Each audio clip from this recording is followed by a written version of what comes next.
Welcome to glam world talks. अभी थोड़ी देर पहले रात करीब 9 से 10 बजे के बीच में मुंबई के एक बहुत ही फेमस पॉलिटिशियन बाबा सिद्दीकी की गोली मारकर हत्या कर दी गई। आप में से जो लोग बाबा सिद्दीकी को नहीं जानते उनके लिए हम बता दें कि बाबा सिद्दीकी बॉलीवुड के जितने भी सेलिब्रिटीज हैं उन सब के बहुत ही क्लोज हैं। सारे के सारे बॉलीवुड सेलिब्रिटीज उनको बहुत ज़्यादा मानते थे क्योंकि उनका नेचर जो है बहुत ही ज़्यादा हम्बल, बहुत ज़्यादा मिलनसार रहा है। मुंबई में जब बाबा सिद्दीकी ईद के मौके पर इफ्तार पार्टी अपना रखते थे तो उसमें आपने मुनव्वर फारूकी को भी देखा होगा, करण कुंद्रा को भी देखा होगा, शिव ठाकरे को भी देखा होगा। उसमें आपने बड़े बड़े सेलिब्रिटी, चाहे वो शिल्पा शेट्टी हो, रवीना टंडन हो या फिर शाहरुख खान हो, सलमान खान हो, सारे के सारे बड़े बड़े सेलिब्रिटीज को आपने बाबा सिद्दीकी के इफ्तार पार्टी में देखा होगा। वैसे तो बाबा सिद्दीकी जो एनसीपी अजित पवार की है, जो कि बीजेपी की एक अलायंस पार्टनर है, उसके लीडर थे।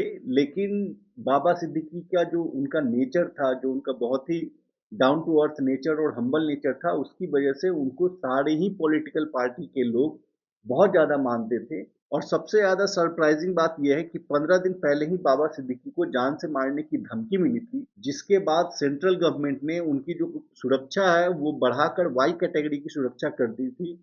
और वाई कैटेगरी की सुरक्षा होने के बावजूद मुंबई में बांद्रा जैसे पॉश इलाके में उनकी कार को रोककर 8-9 गोलियां चलाई गई, जिसमें से 3 गोलियां उनको लगी। फिर उनको लीलावती हॉस्पिटल ले जाया गया और हॉस्पिटल में उनको डेथ डिक्लेयर कर दिया गया। इस घटना की न्यूज जैसी ही सर्कुलेट हुई, वैसे ही बड़े बड़े सेलिब्रिटीज लीलावती हॉस्पिटल उनके परिवार वालों से मिलने और उनको आखिरी बार देखने पहुंचने लगे।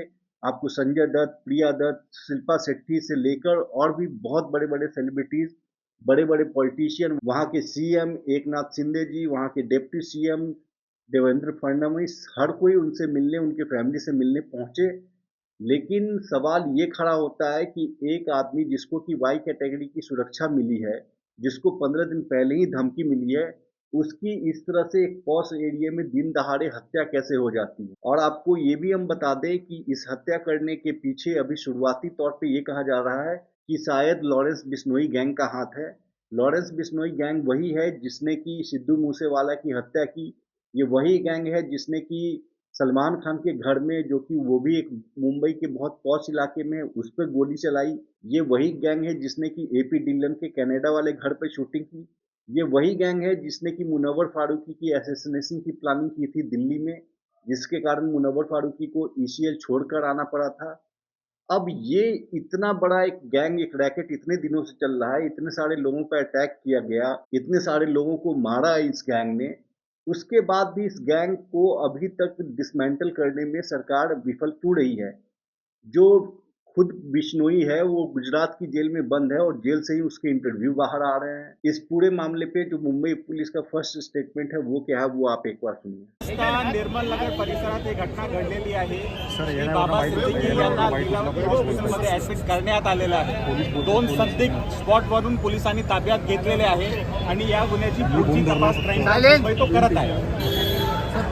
हिंदी बाबा सिद्दीकी 9:30 बजे निर्मल नगर परिसर में ये घटना हुई है। श्री बाबा सिद्दीकी को इस घटना के बाद लीलावती हॉस्पिटल में एडमिट किया गया है। पुलिस ने 2 संदिग्ध लोगों को गिरफ्तार किया है, ताबे में लिया है और इस घटना की आगे की जांच क्राइम ब्रांच मुंबई कर रही है। आपने सुना मुंबई पुलिस का स्टेटमेंट। अब वहां की जो चीफ मिनिस्टर है उनकी भी आप बात सुनिए। इस मामले में 3 आरोपी बताए जा रहे हैं, जिसमें से 2 पकड़े गए हैं और ये कहा जा रहा है कि ये तीनों के तीनों आरोपी जो हैं वो यूपी और हरियाणा के हैं। अब चाहे यूपी हो या हरियाणा हो या फिर आपका महाराष्ट्र हो या सेंटर है, हर एक जगह ही बीजेपी की गवर्नमेंट है। तो इस बारे में अकाउंटेबिलिटी बीजेपी सरकार पर ही आती है, कहीं से भी आप किसी और को ब्लेम नहीं कर सकते।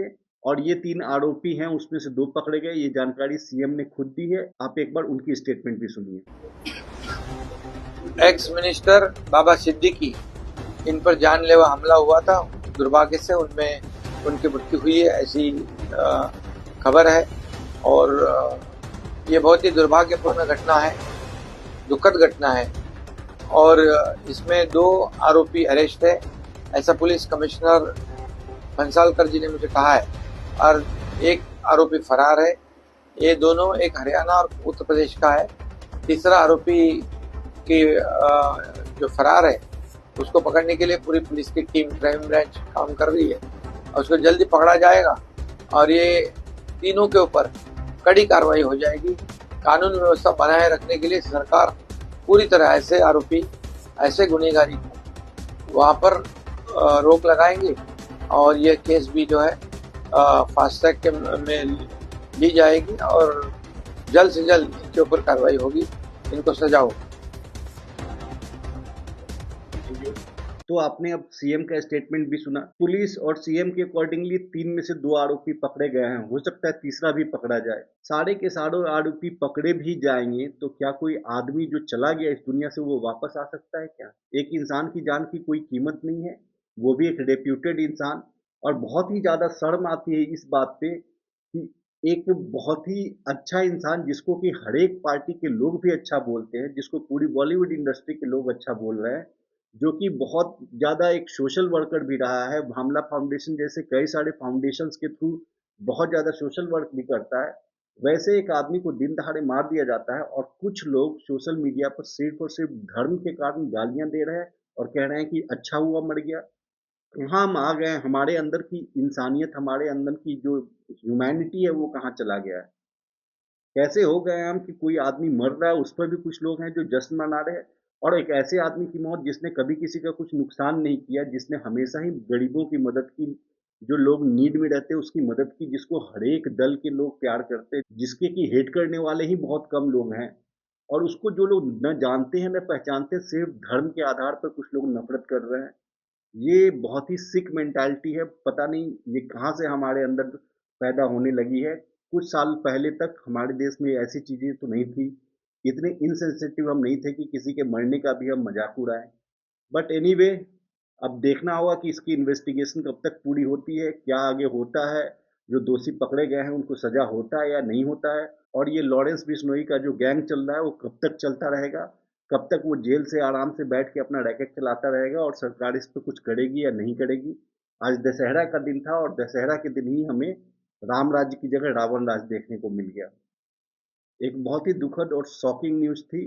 हमने सोचा ये न्यूज़ आपके साथ शेयर करना चाहिए, इसलिए हमने ये वीडियो बनाया इतनी रात को। तो बस इस वीडियो में इतना ही, मिलते हैं फिर नेक्स्ट वीडियो में, तब तक के लिए थैंक यू।